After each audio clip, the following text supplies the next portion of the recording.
There is an ancient knowing that lives in the female soul, a wisdom older than words, deeper than thought. The mystics called it the divine feminine. Every religion has recognized it, the sacred within. But somewhere between girlhood and womanhood, most women lose access to this inner temple. They forget they carry divinity within them. They forget they are both the seeker and the sanctuary. What you're about to discover isn't new. It's ancient. It's what women throughout history have remembered when they stopped living for the world and started living from their soul. This isn't about religion. This is about the sacred feminine intelligence that connects women to the unconscious, to the source of all creativity, all healing, all transformation. And when a woman reconnects with this sacred core, 5 specific patterns simply dissolve. There's a kind of quiet that isn't born from lack of words, but from the cessation of certain efforts. 5 specific things begin to fade from the lives of spiritually awakened women, and almost no one notices. What looks from the outside like withdrawal is actually the quietest, most radical form of return, a return to a self that was always there, waiting beneath the performance. But this shift is profoundly misunderstood. It's mistaken for coldness, for aloofness, sometimes even for betrayal. Maybe you've felt it yourself. That exhaustion that has nothing to do with how much sleep you get. That sense that you've been performing a version of yourself for so long, you can't remember who you actually are. Maybe you've wondered, when did being a woman become such an elaborate act of translation? When did my own soul become a foreign language I have to explain to everyone else? In this video, you will recognize 5 specific patterns of behavior that spiritually mature women simply let go of. Not through conflict, not through dramatic announcements, but through an internal shift so quiet, it only becomes visible after it's already complete. To recognize these 5 things is to finally understand a particular kind of exhaustion you've been carrying. It's also to see a doorway that was always open, but remained invisible because you'd been taught for so long to walk only through walls. What you'll find here is not a manual for becoming hard or closed. It's a map back to a state of presence that no longer needs to explain itself. A presence anchored in something deeper than personality, anchored in what depth psychology describes as the God image within the human psyche. The journey of becoming who you truly are beneath all the masks has unique challenges for women because the collective unconscious carries thousands of years of programming about what femininity should be. Women carry a specific burden. The archetype of the eternal feminine has been split into impossible opposites: mother or maiden, saint or sinner, nurturer or seductress. And women exhaust themselves trying to perform whichever role the moment demands. But within every woman is the soul of the world. When a woman reconnects with this, when she stops fragmenting herself to fit collective expectations, she doesn't become less. She becomes whole. And that wholeness has a power that changes everything around her. Before we dive into these 5 profound shifts, if something in these opening words has resonated with your soul's journey, please hit that like button and subscribe. Your support helps this message reach other women who need to remember what they've forgotten about themselves. Cessation 1. Stop justifying their existence. The first shift is so subtle, it's barely perceived as an absence at first. Spiritually intelligent women stop justifying their own existence. They stop translating themselves. They stop trying to render their feelings, their decisions, their very silence into a language that others can approve of. This impulse, this constant need to explain why springs from an ancient wound. The shadow cast by unseen childhoods born from moments when a young girl learned that her mere presence wasn't quite enough. Picture a girl who, when she laughs too loudly, immediately scans the adult faces in the room to see if she needs to apologize for her joy. A girl who learns to describe her sadness in a way that makes it seem logical, not messy. She becomes a woman who carries a permanent running commentary on her inner world, as if her soul were a difficult text that would be incomprehensible without her explanations. The fatigue from this permanent performance is immense. It's rarely identified because it has become second nature, the exhaustion of constantly building bridges between one's own core essence and the understanding of others. What happens when a woman stops justifying? At first, confusion from the outside. People who had a backstage pass to her inner world suddenly feel locked out. They interpret her silence as rejection. But it isn't rejection. It is a retrieval of energy, a calling back of power from a pattern that never led to real connection anyway. True connection doesn't require justification. It happens in resonance, or it doesn't happen at all. A woman who no longer holds her inner world open for public inspection is perceived as closed off. But she isn't closed. She is simply inhabiting herself fully, without the compulsion to make herself visible to everyone. And in that inhabitation, she finds a peace she'd been seeking in all the wrong translations. Cessation 2. Stop being emotional rescuers. The second pattern that dissolves is more subtle and often more painful to leave behind. Spiritually mature women stop being emotional rescuers. They stop carrying the suffering of others as if it were their own burden to bear. This pattern is rooted deep in the archetype of the Great Mother. In its healthy form, this archetype nurtures, holds space, allows for growth. But when deformed by one's own unhealed wounds, compassion mutates into self-abandonment. Empathy becomes a prison. We often unconsciously over-identify with the suffering of others to avoid the terrifying depth of our own pain. Women who grew up in families where emotional burdens were unevenly distributed, where they were the mature one, the stable one, learn early that their value lies in taking the load off others. There's an invisible contract, an energetic exchange, where both parties remain stuck. The woman who rescues avoids her own inner work by losing herself in someone else's darkness. The other person remains dependent, unable to find their own strength, because someone is always there to hold the darkness at bay. When a woman begins to see through this pattern, a profound guilt surfaces. A guilt inherited from generations of women who believed that to leave someone emotionally was a form of betrayal. The inner child whispers, "If you don't save them, you are cruel. If you don't carry this, you are heartless. If you walk away, they will not survive your absence." But here is the truth that changes everything. To rescue someone is to rob them of their own journey. It is to deny them the chance to find their own light. It is to stand between a person and their own soul. Spiritually awakened women understand this, not through theory, but through burnout, through the moment they realized that all their rescuing never actually healed anyone. Letting go of this pattern is not a decision against the other person. It is a decision for her own wholeness. And paradoxically, it is also a decision for the other.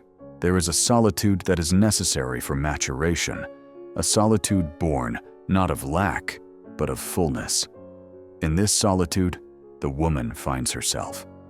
Not the version defined by usefulness, but the essence underneath. The essence that requires no function to be valuable. Cessation 3. Stop seeking external validation.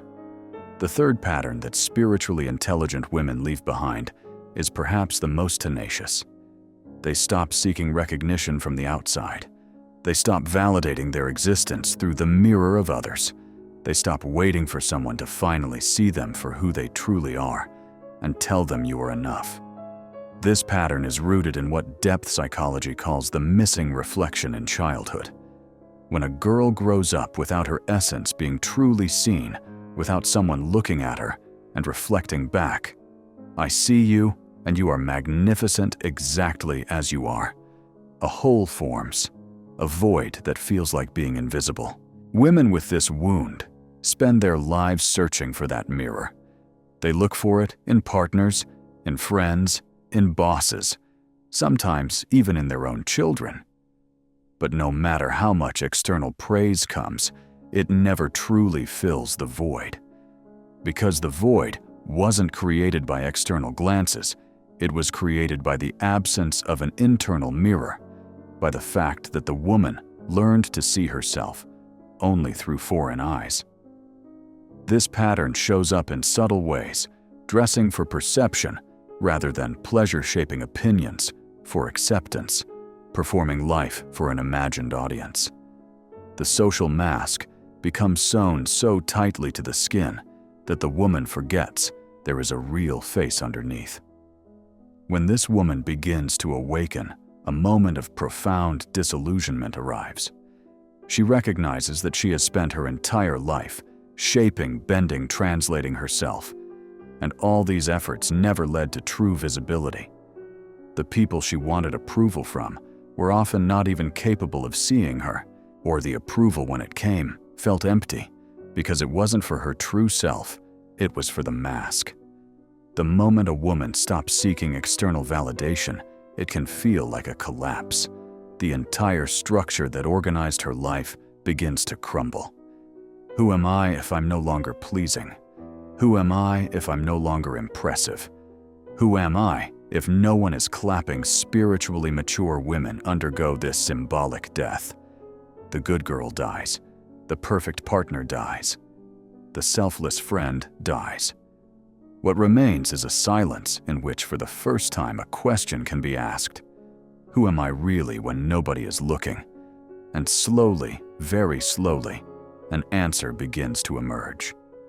Not from thoughts, but from a deep internal certainty. A knowing that has nothing to do with external applause. She discovers that the approval she'd been seeking her entire life was always supposed to come from within. That she is both the witness and the witnessed. Cessation. 4. Stop suppressing their sacred intuition. The fourth thing spiritually awakened women stop doing is perhaps the most profound. They stop suppressing their sacred intuition. They stop dismissing the wisdom that flows through them as irrational, emotional, or untrustworthy. Modern Western culture created a devastating split, privileging masculine rationality over feminine wisdom. Women learn to mistrust their own intuitive knowing, their connection to the unconscious, their ability to perceive what cannot be measured. The unconscious was recognized as the dwelling place of the divine. For women, this connection is often more direct, more accessible.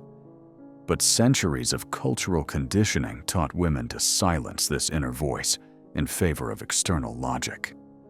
Picture a girl who has a knowing, a feeling in her body that something is wrong or right, but every adult around her tells her to ignore it, to think rationally to make sense. She learns to distrust her own inner compass. She becomes a woman who second-guesses every intuitive hit, who rationalizes away her gut feelings, who asks everyone else for advice, because she's been taught that her own knowing cannot be trusted. When a woman begins to reclaim her intuition, she's not rejecting logic.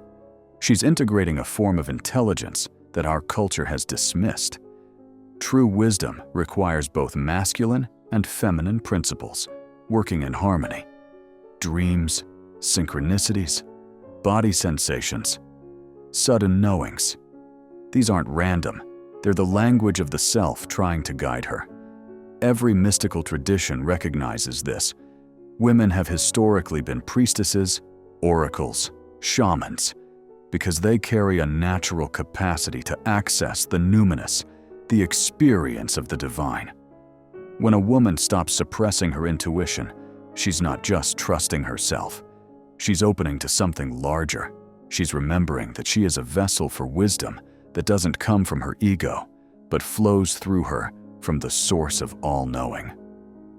This is where Carl Jung empath and personal development intersect most powerfully, when a woman honors her empathic intuitive nature not as weakness, but as profound spiritual intelligence. When you stop suppressing your intuition, you stop living in constant mental chatter and start moving through life with a grace that looks like magic, but is actually the natural state of a woman aligned with her wholeness. Cessation 5. Stop living in past wounds and future anxieties. The fifth and final thing spiritually mature women stop doing. They stop living imprisoned by past wounds and future anxieties. They stop letting their psyche fragment across time, always analyzing what happened or worrying about what might happen, and they learn to inhabit the present moment as a sacred now. Neurosis often stems from an inability to be present, the psyche, either stuck in undigested past trauma or projected into imagined future catastrophes. For women, this temporal splitting is particularly acute. The past haunts old rejections, childhood wounds, relationships that ended badly. The future terrifies. What if I fail? What if I'm abandoned? What if I'm not enough? Women are taught to be hyper-vigilant, to anticipate needs, to prevent problems before they occur. This creates a nervous system that never rests, always scanning for danger, always replaying old scenes, looking for what went wrong. This isn't presence, it's a prison. Spiritual awakening doesn't mean the past disappears or the future becomes certain. It means the woman develops the capacity to be with what is right now without fragmenting. She learns that her power exists only in the present, that ruminating on the past changes nothing. That anxious planning for every contingency is a form of avoiding life as it actually unfolds. The self exists outside of linear time.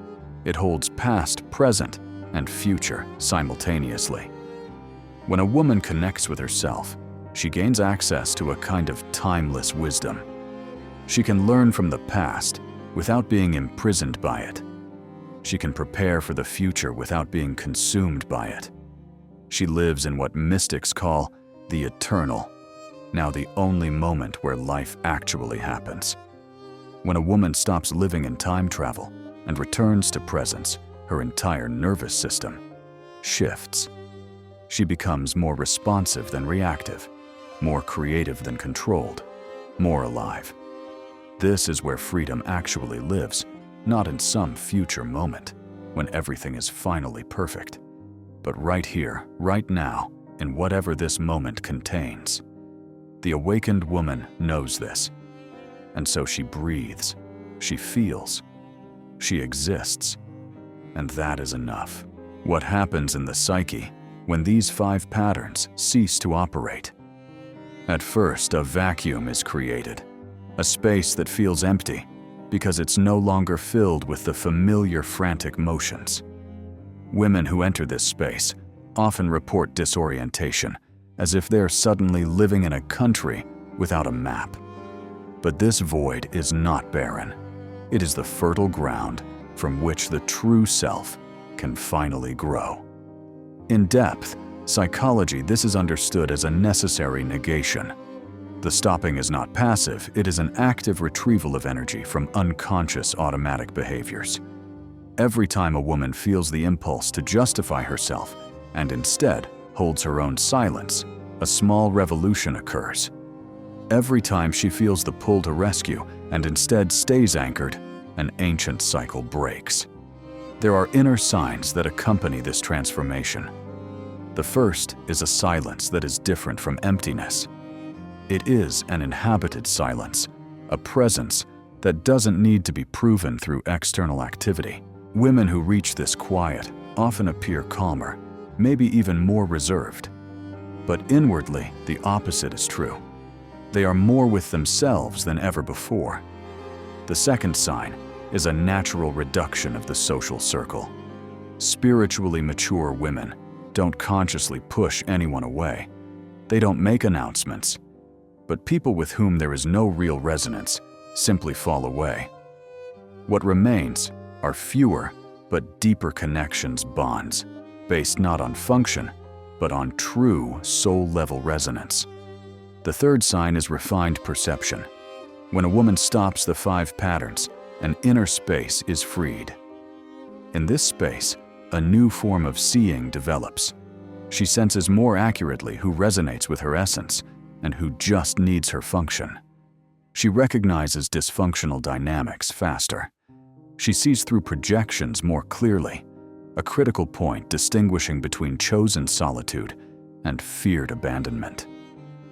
The little girl inside knows the terror of rejection, of not being seen, of being forgotten. When the adult woman consciously chooses distance, this inner child often panics, mistaking sovereign solitude for the old wound of abandonment. The woman must prove to her inner child that this new solitude is different, that it isn't born from lack, but from fullness. That it doesn't mean she is unlovable, it means she is whole. Every time she stays in her chosen solitude, even when that inner voice is screaming a piece of the old wound, heals. Every time she is her own companion without grasping for external contact. The inner child learns that being alone is not the same as being abandoned. The return to inner authority is perhaps the most profound shift. Spiritually mature women stop running their decisions by an external committee. They begin to ask, what feels true to me? This inner authority doesn't come from the ego. It comes from the self, the deepest essence untouched by external expectations or cultural programming. When a woman begins to live from this self, she becomes unshakable, not stubborn-centered. She can hear opinions without being knocked off her foundation. She can receive criticism without shattering because her roots are deep in her own soil. And here is where the sacred element becomes clear. This inner authority isn't just personal will. The self has been described as the God image within. When a woman lives from this place, she is living from something eternal, something divine. She is no longer a woman performing for approval. She is a woman remembering that she carries divinity within her, that her very existence is a sacred act, that she needs no permission to be who she truly is. What does this mean for the next generation? What happens when a woman consciously leaves these 5 patterns behind? She transmits something invisible but powerful. She breaks cycles that have run for generations. The daughters of these women learn through observation that a woman does not have to constantly explain why she exists. That femininity is not synonymous with endless emotional service. That their value is not dependent on external recognition. That their intuition is sacred, not irrational. That presence is more powerful than worry. These lessons aren't taught with words. They are transmitted through the silent presence of a mother who is whole within herself. The breaking of ancestral pain doesn't happen with a shout. It happens in the way a woman sits without making herself small, in the way she says no without a list of justifications, in the way she walks away from what no longer fits, without drama, without explanations, simply because she knows it is time. These gestures are small, but their impact echoes across generations. They send a new message through time.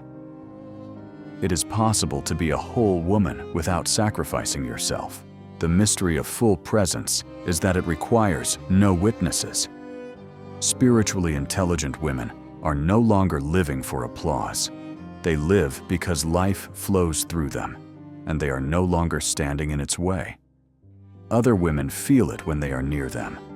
They sense the possibility that they too could stop, that they too could inhabit themselves, that they too could be sovereign without becoming hard. The power that does not need to be seen is the most mature form of power. Women who reach this power are not interested in proving anything. They have understood that life is not a tribunal where they must defend themselves. In this maturity lies a form of beauty that has nothing to do with the external. It is the beauty of a soul at peace with itself. The beauty of a woman who has integrated her shadows and no longer fights against them. And here is the profound truth: when individual women heal, the collective feminine heals. We are all connected at the deepest level in the collective unconscious. When one woman breaks free from these patterns, she creates a pathway in the collective psyche that makes it easier for other women to follow. This is not selfish work. This is sacred work. Every woman who returns to her wholeness is participating in the healing of the feminine principle itself, not just for herself, but for all women past, present, and future.